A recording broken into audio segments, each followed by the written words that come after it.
Age இவ்வளோ difference இருக்கு யோசிக்கலாம் அப்படின்னு என்ன சொன்னாங்களா? எல்லாமே சொன்னாங்க. லைக் என்னென்ன சொல்ல முடியுமோ எல்லா விஷயமும் சொன்னாங்க. பட் அதையும் தாண்டி மனசை புரிஞ்சுக்கிறவங்க தானே வேணும். ஸோ லைஃப் அப்படின்னா லைக் ஹாப்பியாக இருக்கிற எல்லாருக்குமே எல்லா எமோஷன்ஸுமே இருக்கும். பட் அதையும் தாண்டி நமக்கு ஒரு சப்போர்ட்டிங்கான பார்ட்னர் தேவைப்படுது இல்லையா?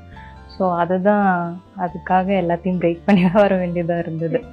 ஸோ என்னதான் வசதியாக மாப்பிள்ளை பார்த்தாலும் லைக் என்னதான் யங்காக பார்த்தாலும் எதுவுமே வந்துட்டு நம்ம உறுதியாக எதுவும் சொல்ல முடியாது.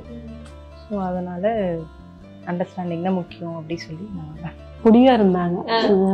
இவருமே நான் வேற யாரையும் கல்யாணம் செஞ்சுக்க முடியாது. நானும் நல்ல நல்ல இடங்கள் எல்லாமே காமிச்சேன். இல்லைம்மா என்னாலாம் எதுவுமே நினச்சி கூட பார்க்க முடியாது அப்படின்ட்டா. ஒன்றும் இல்லை, புரிஞ்சுப்பாங்க, பார்த்துக்கலாம், ஒன்றும் பிரச்சனை இல்லை அந்த மாதிரி தான் என்கரேஜ் பண்ணுவார்.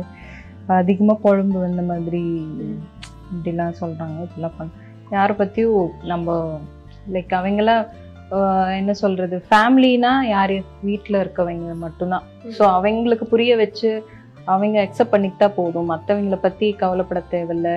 இதெல்லாம் டிஸ்கஸ் பண்ணி எங்கள் அம்மாட்டையும் நான் சொல்லுவேன், ஆனால் அவங்க புரிஞ்சிக்க மாட்டாங்க. மேரேஜ் வந்துட்டு இப்போ யாரை சுற்றி பார்த்தாலும் நிறைய மேரேஜ் லைஃப் வந்து ஒரு அண்டர்ஸ்டாண்டிங்கே இல்லாமல் தான் இருப்பாங்க. மோஸ்ட்லி ஃபேமிலின்னு எடுத்துக்கிட்டாவே இப்போ எங்கள் வீட்டில் எங்கள் அப்பா அம்மாவும் நிறைய சண்டை பிரச்சனை அப்படியே தான் பார்த்து வளர்ந்துருக்கேன். ஸோ என்னை சுற்றி இருக்க ஃபேமிலிஸும் பார்த்தோம்னா ஒரு அண்டர்ஸ்டாண்டிங் இருக்காது. ஸோ நான் அதுதான் மெயின் பாயிண்ட்டை வச்சேன். எங்களுக்குள்ள நல்ல அண்டர்ஸ்டாண்டிங் இருக்குது, என் லைஃப் ஹாப்பியாக லீட் பண்ணணும்னு நினைக்கிறேன் அப்படி சொல்லி அந்த ஒரு பாயிண்ட்டை தான் ஸ்ட்ராங்காக சொன்னேன். ஸோ அது அப்படிதான் கன்வின்ஸ் பண்ண கொஞ்சம். அவரு இன்னும் எது சொல்றாரோ அது கட்டாம கேட்பாரு. இந்த மசாலா ஆரம்பிக்கலான்னு சொன்னது கூட நீ செய்து அப்படின்னு தான் சொல்லி என்கரேஜ் பண்ணாரு. அடிக்கடிக்க ஒரு மாதிரி டல்லாகிடுவாங்க, என்ன செய்யல ஆகலையே அப்படின்ட்டு.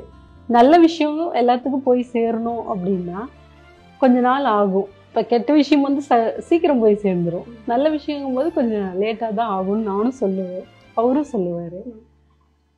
பரவாயில்ல, இந்த அளவுக்கு அவர் அமைதியாக என்கிட்டலாம் அமைதியாக பேசுவார், எதுவும் வந்து கோவப்பட மாட்டார். அவங்க சந்தோஷமா பார்த்துக்கோ அப்படின்னு இருந்துக்கிட்ட சொல்லிட்டு போவார். எங்கேயாவது போனால் ஷாப்பிங் கூப்பிட்டு போ, வீட்லேயே அடைஞ்சிருக்கிறாங்க, வெளியில் கூப்பிட்டு போன்னு சொல்லிட்டு போவார். பாத்தீங்களா, எங்க பிரேம்ஜி சார் வந்து அவங்க மாமியார் என்ன மாதிரி ஒரு மைண்ட் செட்ல இருந்தாங்க, இப்ப எப்படி கொண்டு வந்துட்டாங்க பாருங்க. அண்ட் மேம் சார் வந்து உங்களை பேபின்னு தான் கூப்பிடுவாங்களா? ஓகே, சொல்லும் போது அப்படியே பிளஷ் ஆச்சு, அம்மா சொல்றாங்க அப்படியே சிரிச்சுட்டே இருந்தீங்க. ஸோ செல்ல பேரா உங்களுக்கு அது அவர் வச்சது? இல்லை, கூப்பிட்றதே அப்படிதான், பேபி. அது பழகிடுச்சு, ரெண்டு பேரும் பேபி பேபின்னு பேசிக்கிறது. இவங்க லவ் எனக்கு சொன்னோட்டி எனக்கு பயம். எல்லாம் இன்ஸ்டாகிராம் அந்த இது யூடியூப் எல்லாம் பார்த்தேன். இவரோட இது எல்லாம் தப்பானே கமாண்டு இருந்தது. நானும் நல்ல நல்ல இடங்கள் எல்லாமே காமிச்சேன். இல்லைம்மா என்னாலாம் எதுவுமே நினச்சி கூட பார்க்க முடியாது அப்படின்ட்டா. அதெல்லாம் பார்த்துட்டு எனக்கு பிடிக்கல.